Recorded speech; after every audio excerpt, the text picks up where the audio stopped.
এবার শুনছে আমার পর্দার আড়ালের মা ও বোনেরা, একটা সন্তান মার কাছে 12টি হকের ভিতর যখন সন্তান গর্ভে থেকে দুনিয়াতে পদার্পণ করবে, তার কানে আযান, ডান কানে আযান দিতে হবে, বাম কানে ইকামত দিতে হবে। আল্লাহর পয়গম্বরের সাহাবী হযরত ইমাম হাসান হুসাইন রাদিয়াল্লাহু তাআলা আনহু যখন দুনিয়াতে পদার্পণ করলেন, আল্লাহর রাসূল সাল্লাল্লাহু আলাইহি ওয়াসাল্লাম ডান কানে আযান দিলেন, বাম কানে ইকামত দিলেন। কিন্তু বর্তমান সময়ে দেখা যায় ছেলে যদি হয় সমাজের ভিতর আজানের ধ্বনি শোনা যায়, কিন্তু মেয়ে যদি হয় আজানের ধ্বনি শোনা যায় না। বাবার মন খারাপ থাকে, মার মন খারাপ হয়ে যায়, দাদার মন খারাপ হয়ে যায়, দাদির মন খারাপ হয়ে যায়। এই কথার প্রশ্নের জবাবে আমি একটি কথা বলতে চাই, ছেলে দেওয়ার মালিক কে? আল্লাহ। মেয়ে দেওয়ার মালিক কে? আল্লাহ। আল্লাহ যাকে খুশি তাকে ছেলে দেয়, আল্লাহ যাকে খুশি তাকে মেয়ে দেয়, আল্লাহ যাকে খুশি হয় না তাকে ছেলে দেয় না, মেয়ে দেয় না।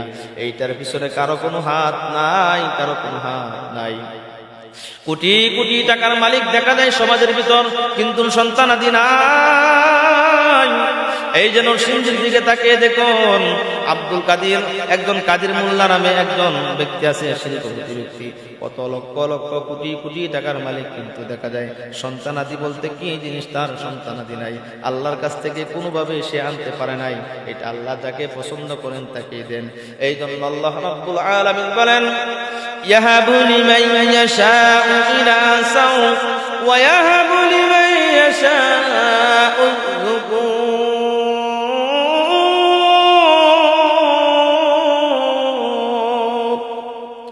أو يزوجهم ذكرانا وإناثا ويجعل من يشاء عقيما الله أكبر। আল্লাহ তাআলা যাকে খুশি সন্তান দেয়, যাকে খুশি মেয়ে সন্তান দেয়, যাকে খুশি ছেলে সন্তান দেয়, যাকে খুশি হয় ছেলেও দেয় না, মেয়েও দেয় না।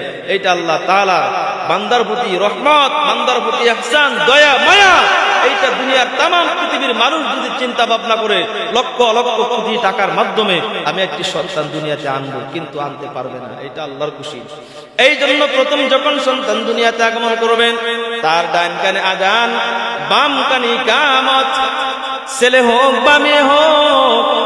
এই আইনটার আল্লাহ রাব্বুল আলামিনের পয়গম্বর বলেছেন, ডান কানে আযান, বাম কানে ইকামত, আইনটা করে দিয়েছেন আল্লাহর পয়গম্বর। শুধু তাই নয়, আমার পর্দার আড়ালের মা ও বোনেরা, ডান কানে আযান, বাম কানে ইকামত, সঙ্গে সঙ্গে সন্তানের মুখে একটি ভালো হক্কানি উলামায়ে কেরাম দেখে, মসজিদের ইমাম সাহেব দেখে, একজন বুজুর্গ ব্যক্তিকে দেখে, তার মুখে প্রথম খাবার যে হবে, যে খাবারটা প্রথম হবে, এইটাকে আরবি ভাষায় বলা হয়, তাকনিক করা হয়। একটা আলেমের কাছে গিয়ে একটু খেজুর অথবা একটু মধু, খেজুরটা সাবায়া সাবায়া এই তুতু মুবারক সেই বাচ্চাটার মুখে দিবে, অথবা লালা মুবারক এই বাচ্চাটার মুখে দিবেন। যদি আলেম আল্লাহওয়ালা বুজুর্গ ব্যক্তি হয়, আমি জালাকান্দি কবরস্থান মাদ্রাসা থেকে আজকে লিখিত দিয়ে গেলাম, আল্লাহ রাব্বুল আলামিন সেই সন্তানটাকে এমন আল্লাহওয়ালা বুজুর্গ বানিয়ে দিতে পারেন। এই জন্য আমার পর্দার আড়ালের মা ও বোনেরা, প্রথম নাম্বার হলো ডান কানে আযান, বাম কানে ইকামত। দ্বিতীয় নাম্বার হলো তাহনিক, যাকে বলা হয়। হে বন্ধু, পর্দার আড়ালের মা ও বোনেরা, যখন সন্তান দুনিয়াতে আগমন করবে, ডান কানে আযান, বাম কানে ইকামত বাধ্যতামূলক। ছেলে হলেও ডান কানে আযান, মেয়ে হলেও ডান কানে আযান, বাম কানে ইকামত। ছেলে মেয়ের কোনো পার্থক্য নাই। আল্লাহ রাব্বুল আলামিন দিয়েছেন আলহামদুলিল্লাহ বলে বলে আল্লাহু আকবারের ধ্বনি। আল্লাহু আকবার, আল্লাহু আকবার, আশহাদু আল্লা ইলাহা ইল্লাল্লাহ, আশহাদু আল্লা ইলাহা ইল্লাল্লাহ। ডান কানে আযান, বাম কানে ইকামত দেওয়ার কারণে আল্লাহ রাব্বুল আলামিন এমন হতে পারে এই সন্তান কখনোই নাস্তিক হবে না, মুরতাদ হবে না, কুরআন বিরোধী হবে না, হাদিস বিরোধী হবে না, মা বাবা যদি 12টা হক আদায় করতে পারে, আজকে কবরস্থান মাদ্রাসাতে আমি বসে লিখিত দিয়ে গেলাম, সেই মা বাবা অবশ্যই সেই সন্তানের কাছ থেকে ভালো কিছু আশা করতে পারবে।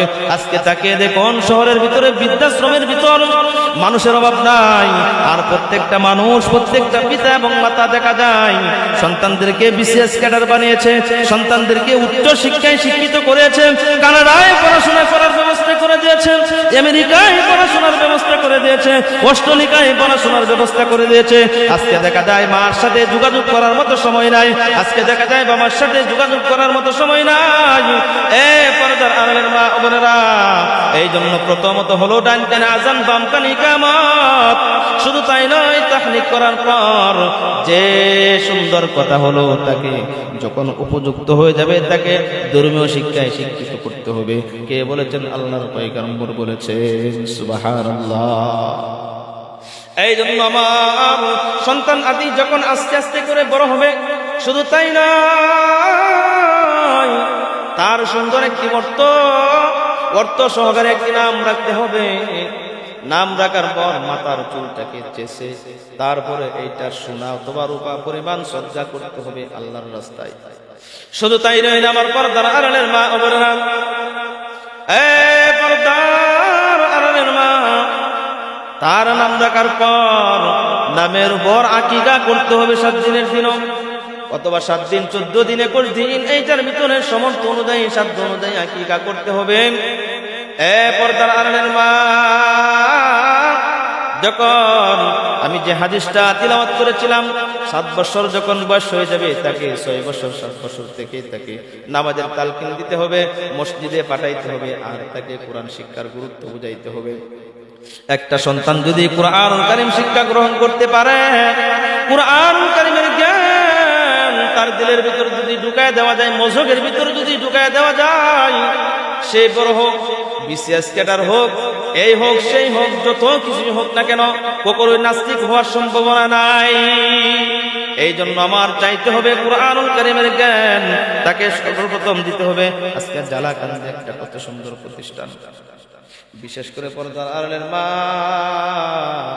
এই প্রতিষ্ঠানটা আমার অনেক ভালো লাগে।